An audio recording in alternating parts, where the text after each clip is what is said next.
Langit Dakwah Ustaz Halik Basalamah. Mereka tahu benar pada saat itu hadis Nabi SAW yang berbunyi, diriwayatkan Imam Bukhari Muslim, kalau kalian dengarkan Dajjal keluar di satu lokasi, maka selamatkanlah diri kalian walaupun ke gunung-gunung, gitu kan. Janganlah seseorang dari kalian berkata imannya kuat lalu dia sengaja menemui Dajjal, akhirnya dia menjadi pengikutnya. Jadi para mujahidin tahu masalah itu. Mereka bukan tidak berani, tapi mereka mengikuti sabda Nabi SAW. Maka mereka pun akhirnya pada klub pulang masing-masing. Kata Nabi SAW, mereka pun bubar ke wilayah masing-masing.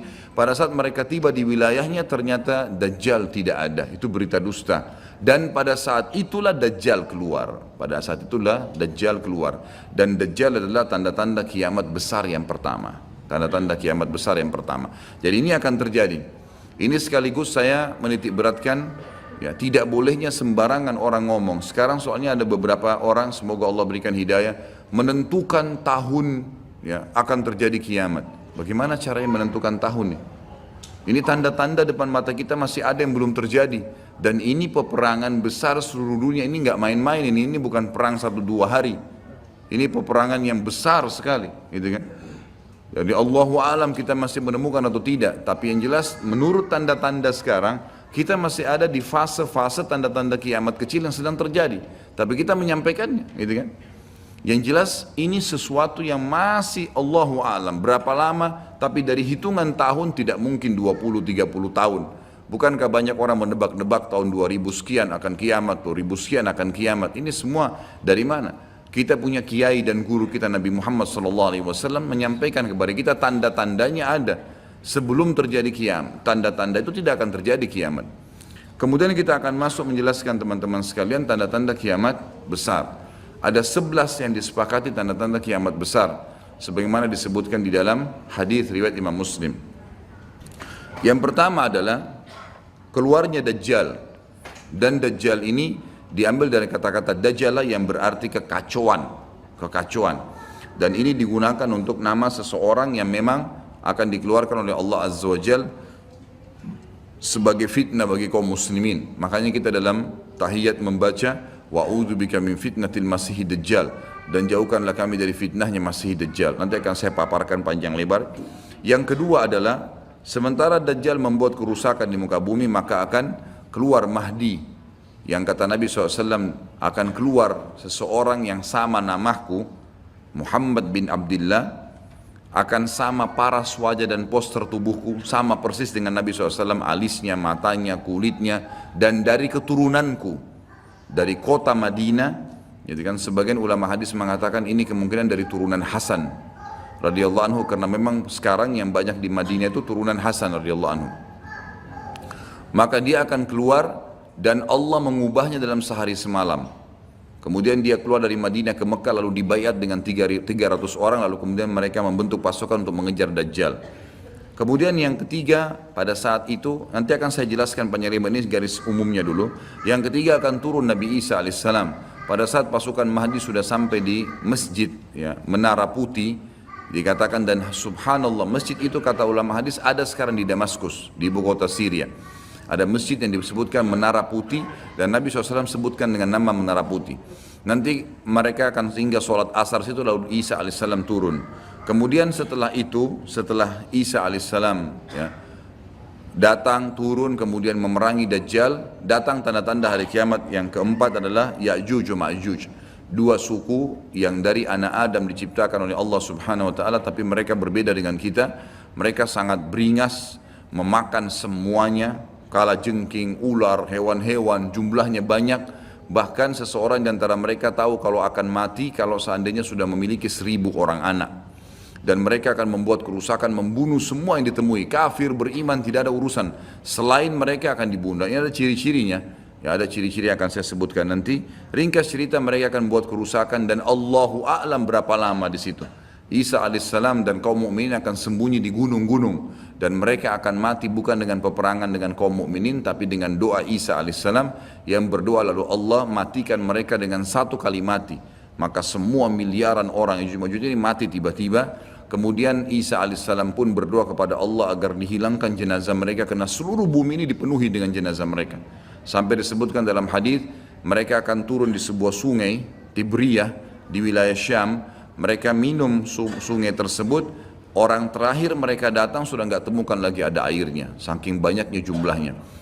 Dan saya pernah tanyakan ke dosen saya sendiri waktu tingkat 3 kuliah bicara masalah Ya'juj Ma'juj ini, saya bilang, Syekh, apakah ada orang dari kita yang ikut dengan pasukan mereka? Maka syekhnya mengatakan sama sekali tidak ada. Karena kita beranjak daripada hadis Nabi SAW, seseorang yang antara mereka tahu dia akan mati kalau sudah punya 1000 orang anak. Dan mereka akan membunuh semua selain mereka. Jadi ada ciri khasnya sendiri.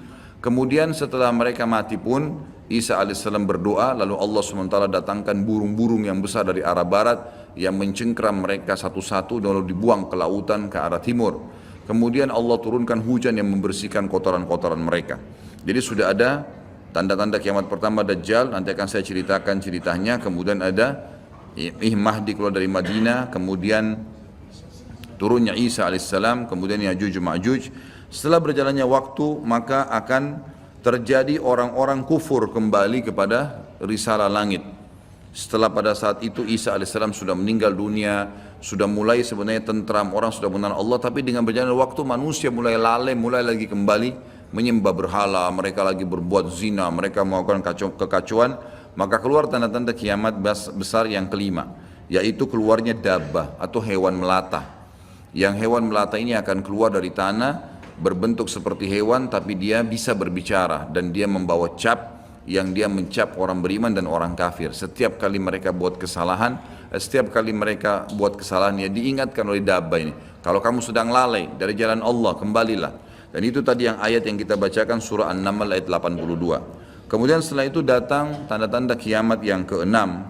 Setelah keluarnya dabbah, maka akan terjadi 6, 7, 8 sekaligus tanda-tanda kiamat ini, yaitu terjadinya longsor besar di wilayah timur Jazirah Arab, tepatnya wilayah timur itu Irak, Iran, Afghanistan, Rusia, itu wilayah timur Jazirah Arab. Akan terjadi longsor besar yang tidak bisa lagi ditutup, dan terjadi juga longsor besar, tanda-tanda kiamat yang ketujuh, itu adalah di Jazirah Arab dan juga terjadi di wilayah baratnya Jazirah Arab, yaitu wilayah Afrika, dan ini juga akan longsor besar gitu kan. Kemudian terjadilah tanda-tanda kiamat yang selanjutnya yang ke berapa? 9, keluarnya api dari wilayah Qa'rul Aden namanya, atau wilayah padang pasirnya wilayah Aden. Aden salah satu kota di Yaman gitu kan. Dan sekarang ini sudah ada diangkat di YouTube, dicuplikan, dan saya pernah lihat sebagian padang pasir wilayah Aden ini yang disebutkan dengan Qa'rul Aden itu memang tidak ada orang yang tinggal situ karena panasnya gitu kan. Dan ada wilayah padang pasir yang sempat terbelah dan mereka melihat dan diteliti secara ilmiah di bawah itu ada api yang sangat besar. Jadi ini sudah disebutkan dalam hadis Nabi sallallahu alaihi wasallam. Kemudian selanjutnya akan terbit matahari dari barat sebagaimana dia biasa terbenam dari situ. Ini ada berapa? 10 ya? Berarti ada satu yang tertinggal ya. Iya, keluarnya asap, maaf. Jadi sebelum terjadinya longsor 6, 7, 8 tadi, yang keenamnya itu adalah kelihatannya kabut. Di seluruh muka bumi ini akan terjadi kabut yang menutupi bumi ini, dan semua dunia ini akan melihat kabut itu dalam beberapa waktu. Inilah 11 tanda-tanda kiamat besar. Baik, kita akan rincikan dengan izin Allah satu persatu. Kalau terjadinya atau keluarnya Dajjal, ini disebutkan dalam banyak hadis, banyak sekali, dan ini yang paling banyak diingatkan. Di antaranya hadis Bukhari yang berbunyi, kata Nabi SAW, tidak ada seorang Nabi pun kecuali sudah mengingatkan kaumnya tentang si buta sebelah kanan. Ya. Jadi memang dia cirinya buta sebelah kanan. Dajjal memiliki ciri khas, rambutnya keriting, kemudian kulitnya mendekati hitam, ya. Jadi sawo matang, badannya kekar, kemudian dahinya lebar, ya. Dan orangnya mata kanannya rusak seperti anggur yang sudah rusak. Dan kata Nabi SAW, ingatlah dia akan mengaku sebagai Tuhan, dan ketahuilah Tuhan kalian Allah tidak buta sementara dia buta. Kemudian orang-orang pada bertanya, ya Rasulullah, bagaimana bisa orang mengikutinya? Kata Nabi SAW, pada saat itu dunia akan ditimpa kelaparan dan Dajjal memiliki bergunung-gunung makanan. Ini bahasa wahyunya begitu. Allahu alam seperti apa, yang jelas dia bergunung-gunung memiliki makanan. Dan dia akan melewati seluruh muka bumi ini, tidak ada satu tempat pun kecuali dia akan lewati, melainkan akan dilewati kecuali Madinah dan Mekah. Itu yang dia tidak bisa masukin. Dajjal akan membuat kerusakan di muka bumi 40 hari. Satu hari pertama seperti setahun, satu hari kedua seperti sebulan, hari ketiganya seperti sepekan, dan sisa harinya seperti hari-hari kalian. Berarti setahun, 2 bulan, 2 pekan. Dan ini kemungkinan kata sebagian ulama, dia akan menggunakan teknologi yang ada sekarang. Karena Nabi SAW mengatakan, akan keluar Dajjal dari wilayah Yahudiyah di Khurasan. Wilayah Yahudiyah ini subhanallah, sekarang di Iran ada satu perkampungan namanya Yahudiyah. Diberikan nama itu. Dan mayoritas penduduknya orang Yahudi. Kata Nabi SAW, Dajjal akan keluar dari wilayah Yahudiyah di Khurasan. Khurasan itu Iran. Gitu kan? Dan sekarang ini sudah ada, semua ini ada. Tidak mungkin salah sabda Nabi SAW. Dikatakan akan keluar dan diikuti dengan 70.000 orang Yahudi. Dan sebagian ulama hadis mengatakan pada saat itu teknologi sangat canggih seperti sekarang, lebih canggih lagi, gitu kan? Sehingga Dajjal mengelilingi muka bumi ini dengan 1 tahun 2 bulan 2 pekan itu sudah kelilingi seluruh dunia. Dan setiap kali kata Nabi SAW dia memasuki sebuah wilayah dan orang-orang beriman padanya, maka wilayah itu akan subur, turun hujan dari langit, perekonomian mereka, ya, perkebunan, peternakan semua akan subur. Dan setiap wilayah yang ditinggalkan oleh Dajjal tidak mau beriman, maka akan susah, hujan tidak turun dari langit, hasil mereka mengurang dan seterusnya. Jadi memang ini sabda Nabi SAW disuruh kita menghindar, bukan melawannya. Dajjal akan terus membuat kerusakan di muka bumi dan banyak sekali pengikut-pengikutnya. Kata sebagian ulama hadis, beritanya akan merambak sangat cepat dan banyak pengikutnya karena menggunakan media. Kemungkinan menggunakan media kayak kita sekarang merambat luar biasa, mudah ditangkap informasinya. Dajjal akan dikenal oleh orang-orang, Jadi orang-orang akan banyak yang tidak beriman sama Allah, yang munafik, semuanya ikut. Termasuk ada yang mengaku Islam tapi munafikin menjadi pengikutnya Dajjal. Ya. Kemudian Dajjal akan keliling terus di muka bumi sampai dia tiba di Madinah, yang diceritakan kota Madinah. Dan dia tidak bisa memasuki kota Madinah karena di setiap pintu gerbangnya ada malaikat yang menghenduskan pedang. Ada 2 malaikat yang menghenduskan pedang dan menghadangnya. Maka Dajjal pun tidak bisa masuk. Allahu alam bagaimana ini terjadi, tapi ini sabda Nabi SAW. Lalu Dajjal pun mencari gunung tertinggi yang ada di sekitar perbatasan Madinah. Sebagian ulama yang pernah saya tangkap bahasa mereka mengatakan batas Madinah yang paling mudah dijangkau dan masuk adalah Wadi Aqiq. Wadi Aqiq sebuah lembah yang kebetulan dulu berada di depan kampus kami. Jadi di situ dianggap kalau sudah keluar dari situ berarti sudah keluar dari wilayah haram itu sendiri. Allahu alam, ini ijtihad tentunya. Tapi yang jelas Dajjal akan naik ke atas sebuah gunung, kemudian dia berkata kepada para pengikutnya, apakah kalian melihat istana putih itu? Maka mereka semua melihat ke arah Masjid Nabawi. Lalu mereka mengatakan iya. Kata Dajjal, itulah istananya Muhammad yang aku tidak bisa jangkau. Dan subhanallah sekarang Masjid Nabawi warnanya seperti istana putih, gitu kan? Tanpa disadari dengan menggunakan marmer putih besar. Begitu juga dengan perluasannya nanti. Memang kalau dari kejauhan seperti istana yang sangat mewah, gitu kan? Ringkas cerita, Dajjal pun akhirnya sebelum pergi, dia sempat menyentakkan kakinya, kata Nabi SAW, sehingga membuat terjadilah gempa di Madinah dan membuat seluruh orang munafik di Madinah keluar jadi pengikutnya. Terjadi gempa dan hanya tinggal di sana orang-orang beriman. Hanya tertinggal di sana orang-orang beriman. Lalu keluarlah sebelum Dajjal pergi, keluarlah satu anak muda yang kata Nabi SAW orang terbaik pada saat itu. Orang terbaik pada saat, orang yang paling luar biasa imannya. Masih muda di sini ulama mengatakan istilah syab dalam bahasa Arab bisa dari mulai balik 12 tahun sampai 40 tahun. Nanti keluar seorang anak muda yang diistilahkan syab antara umur ini, kemudian keluar dan sempat melihat Dajjal. Maka Dajjal pun mengatakan menangkapnya segera dan mengatakan saya Tuhanmu. Maka orang tersebut mengatakan kau adalah Dajjal yang telah diceritakan oleh Nabi SAW. Karena dalam hadis yang lain dikatakan setiap orang mukmin bisa melihat di dahinya tulisan kafara yang berarti kufur. Dia bisa membaca bahasa Arab atau tidak, tapi dia akan bisa membaca dengan hikmah Allah. Matanya orang mukmin bisa melihat itu sehingga dia tahu ini adalah Dajjal. Kemudian Dajjal pun mengambil gergaji dan membelah 2 dari kepala sampai kemaluannya sehingga anak muda itu terbelah 2 dan Dajjal melewati tengah-tengahnya dan seluruh pengikutnya bersorak-sorak. Lalu Dajjal berkata, bangkitlah, bangkit kembali bersatu. Lalu kata Dajjal, apa kau sudah yakin saya Tuhanmu?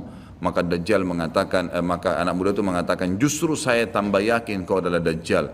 Setelah itu dia berusaha membunuhnya tapi dia tidak mampu lagi. Allah sudah selamatkan. Maka Dajjal pun meninggalkan lokasi tersebut. Lalu puncaknya Dajjal menuju ke Palestina. Dan dia akan bermarkas di sebuah tempat namanya Babulut.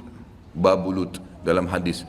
Subhanallah, sekarang ini sudah ada kota di Israel yang mereka rebut wilayah Palestina, sebuah seperti kecamatan, ya, kalau yang saya tangkap, saya pernah ada cuplikannya, itu ternyata diberikan nama Babulut oleh orang Yahudi. Dan ini disebutkan dalam hadis dengan lafaz itu Babulut, ya, Bablut, gitu kan. Ini subhanallah saya lihat cuplikannya Babulut, gitu.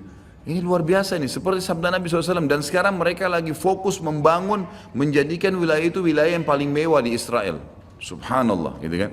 Dajjal akan menuju ke sana, dan sementara dia menuju ke sana, setiap wilayah yang dia lewatin, salah satunya disebutkan dalam hadis Bukhari adalah dia akan melewatin satu wilayah yang sangat banyak masyarakatnya. Ya Allahu alam ini di mana? Apakah di wilayah Cina? Apakah di pokoknya masyarakat komunitasnya paling besar. Kita tahu sekarang Cina sama India ini tempat yang sangat luas, gitu. Banyak masyarakatnya, dia akan melewati wilayah yang banyak masyarakatnya, lalu kemudian dia berkata kepada pemimpinnya, Allahu alam, ini presiden kah, raja kah, kepala suku kah, dia akan berkata bahwasanya saya Tuhanmu. Maka orang itu mengatakan, apa buktinya kau Tuhan saya? Dia bilang, bagaimana kalau saya hidupkan kedua orang tuamu? Apa kau akan percaya saya Tuhanmu? Maka orang itu berkata, tentu saja. Ada Dajjal, tunjukkan kuburannya, ditunjuk kuburannya, lalu Dajjal mengatakan, keluarlah. Maka keluarlah orang tuanya dan berkata ibu ayahnya, ikutlah pada orang ini ikutlah pada ini karena dia adalah Tuhanmu. Maka akhirnya kepala suku atau kepala negara itu pun menyatakan ikut dan seluruh masyarakatnya ikut. Jadi luar biasa, miliaran orang jadi pengikut Dajjal pada saat itu.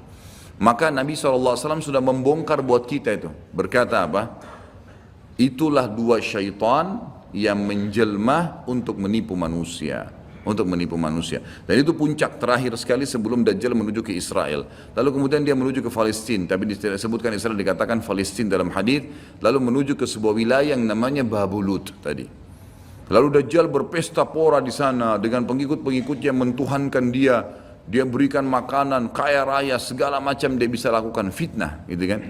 Akhirnya keluarlah. Pada saat sementara dia berjalan ke Babulut dan tiba di Babulut, keluarlah di Madinah Mahdi. Dan Mahdi ini adalah keturunan Nabi SAW tadi saya bilang, keluar dari Madinah. Kemudian Allah memperbaiki dia dalam sehari semalam. Kata sebagian ulama hadis, Allah berikan petunjuk sehingga dia menjadi baik langsung, gitu kan. Tadinya dia faham agama tapi belum diaplikasikan, sekarang dia langsung Allah SWT ubah menjadi orang yang saleh dalam sehari semalam. Lalu kemudian dia jalan, ada banyak riwayat yang menyebutkan ciri-cirinya.